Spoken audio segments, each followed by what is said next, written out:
Assalamualaikum warahmatullahi wabarakatuh.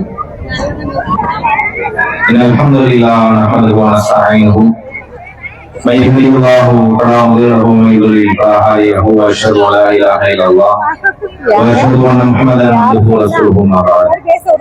Ya ayyuhan nas ittaqu rabbakum alladhi khalaqakum min nafsin wahidah wa khalaqa minha zawjaha wa batha minhuma rijalan kathiran wa nisaa. واتقوا الله الذي تساءلون به والارحام ان الله كان عليكم رقيبا يا ايها الذين امنوا اتقوا الله حق تقاته ولا تموتن الا وانتم مسلمون يا ايها الذين امنوا اتقوا الله وقولوا قولا سديدا يصلح لكم اعمالكم ويغفر لكم ذنوبكم ومن يطع الله ورسوله فقد فاز فوزا عظيما. சின்ன பசங்க இது கொஞ்சம் அமைதியா பேசாம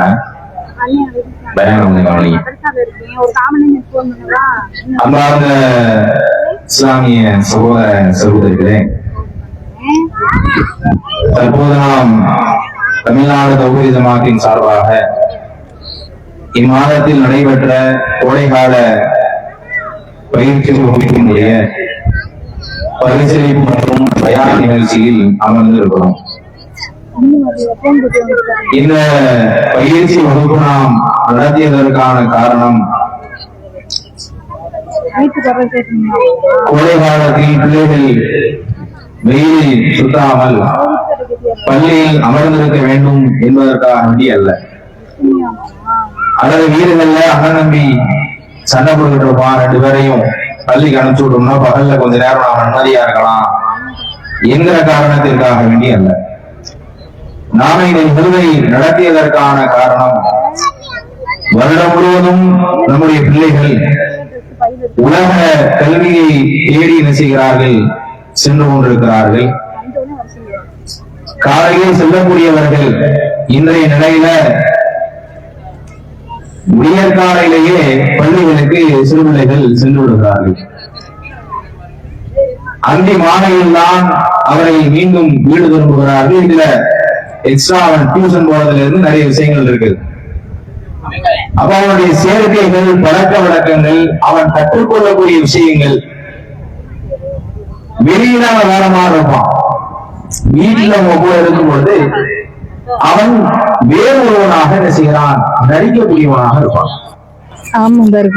பெண்ணாக இருந்தாலும் ஆண் பெண்ணாக இருந்தாலும் அவனுடைய நட்பு வட்டாரத்துல, அவனுடைய ஸ்கூல்ல, கல்லூரிகள்ல அவருடைய நடவடிக்கை ஒரு மாறும். ஏன் அந்த பிள்ளைகளுக்கு மார்க்கம் கொண்டு சேர்க்கப்படவில்லை, சொல்லித்தரப்படாது. அப்ப அந்த பிள்ளைகளுக்கு குறைந்தபட்சமாக ஒரு வருடத்தில் சில நாட்களை நாம் அவர்களுக்கு ஒரு வகுப்பு நடத்தியோம் என்று சொன்னால், அவர்களுக்கு ஈமானை கொண்டு சேர்ப்பதற்கான, இஸ்லாத்தை கொண்டு சேர்ப்பதற்கான ஒரு அடிப்படை காரணமாக இருக்கும் என்ற நோக்கில் தான் இது நடத்தப்பட்டிருக்கிறது. இது பரிசுக்கான ஒவ்வொரு வேறு காரணங்களுக்காக வேண்டிய அல்ல, அவர்களை ஊக்குவிப்பதற்கான பரிசு. நல்ல படிக்கிற மாணவங்க படிச்சு பரிசு வாங்குவாங்க, நல்ல படிக்கிற மாணவி படிச்சு ஈஸியா பரிசு வாங்கிடுவாங்க. கொஞ்சம் படிப்புல குறைவாக இருக்கக்கூடிய மாணவன், இலகுவாக விலகிக் கொள்ள முடியாத மாணவன் பரிசு வாங்க மாட்டோம். இதுல பெரிய வேறுபாடுகள் கிடையாது. நீ என்ன வாங்கல, நீ அப்படி படிக்கிற என்று அதை பேசுறது இங்க விஷயம் இல்லை. அப்ப என்ன இங்கு அடிப்படையாக நம்மிடத்தில் குறைபாடு இருக்கிறது என்று சொன்னால், அதற்காகத்தான் அன்பான அழைப்பு என்று இங்கு ஒரு தலைப்பு கொடுக்கப்பட்டிருக்கிறது. அல்லாஹ் குர்ஆனில் சொல்கிறான், யா அய்யுஹல்லதீன ஆமனூ, இறை நம்பிக்கை கொண்டவர்களே, நீங்கள் இஸ்லாத்தில் பரிபூர்ணமாக நுழைந்து விடுங்கள்.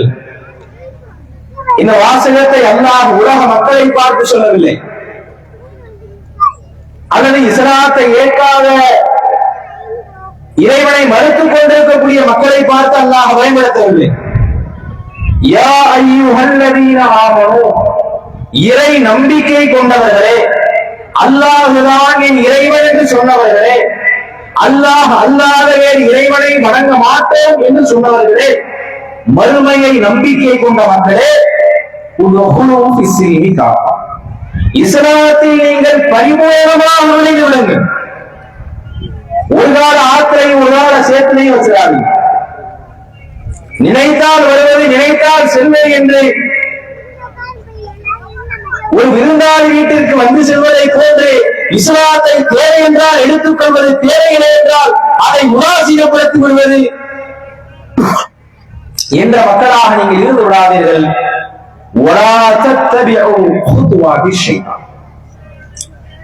நீங்கள் ஷைத்தான்களினுடைய அடிச்சுவடுகளை, அவர்களின் பார்வைகளை பின்பற்றி விடாதீர்கள். இதை நம்பிக்கை கொண்டவர்களே, இன்னஹூலக்கும் அதுவும் முபீன்.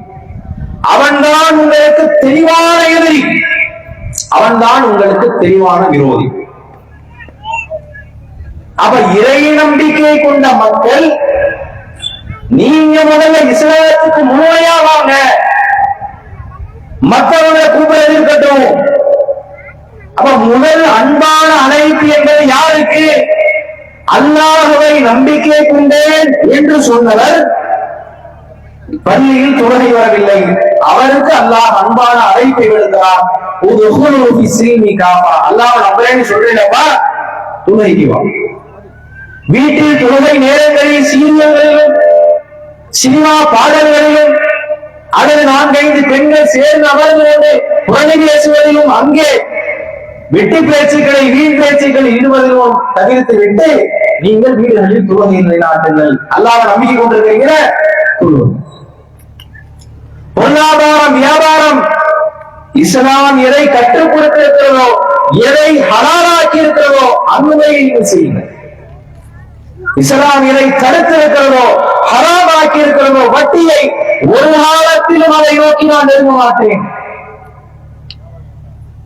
அதனுடைய மாற்று உருவங்களில் இருக்கிற குழுவாக இருக்கட்டும், நியூவாக இருக்கட்டும், இயற்கைங்கிற பேர்ல இருக்கக்கூடியதாக இருக்கட்டும், ஏலச்சீட்டா இருக்கட்டும், எந்த விதமான பாவ செயல்களிலும் பொருளாதார ஈர்ப்பை பார்த்து பொருட்களின் மோகத்தினால்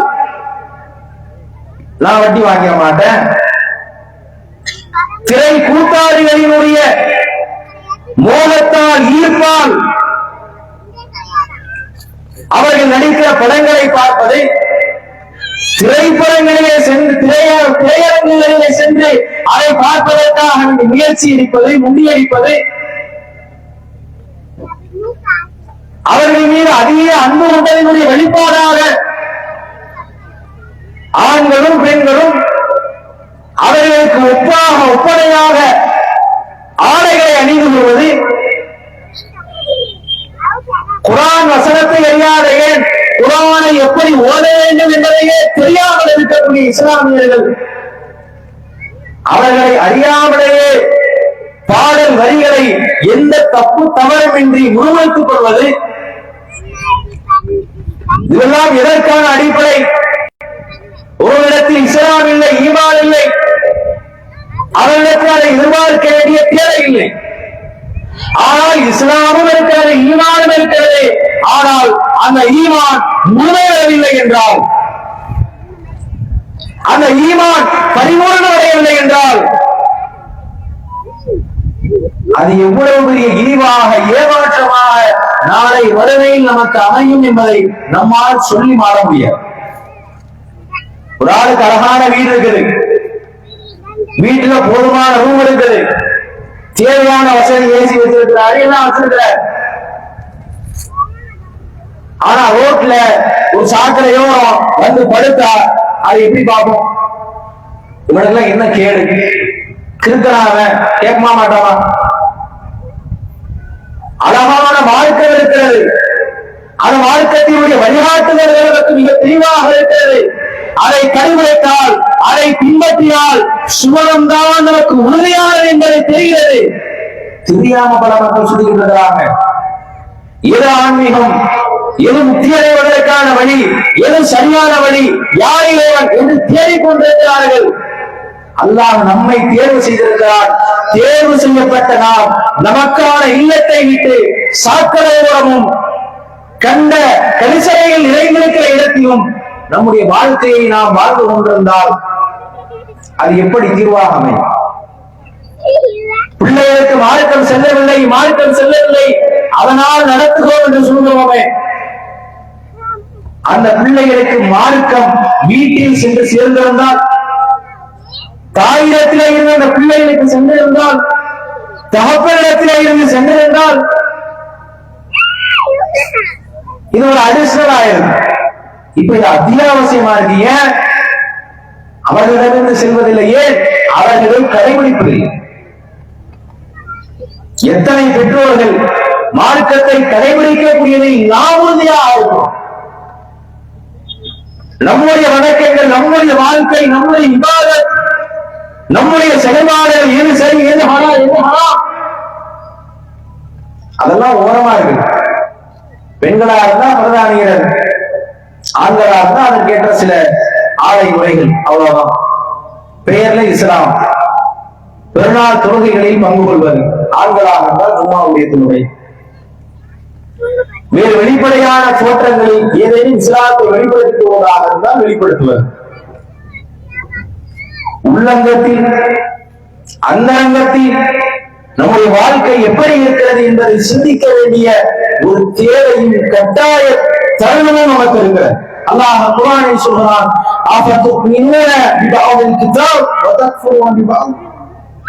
நீங்கள் வேதத்தில் சிலரை ஏற்று சிலரை மறுக்க நாடுகிறீர்களா? فما جزاء من يفعل ذلك منكم الا خزي في الحياه الدنيا ويوم القيامه. அப்படி மார்க்கத்திலே சிலரை எடுத்து சிலரை வேண்டாம் என்று ஒதுக்கிறார்களே, அவர்களுக்கு இவ்வுலகத்திலும் மறுமையிலும் இழிவை தருகிறது. மறுமை மட்டும் கிடையாது, மறுமையில் மிக கடுமையான இழிவு.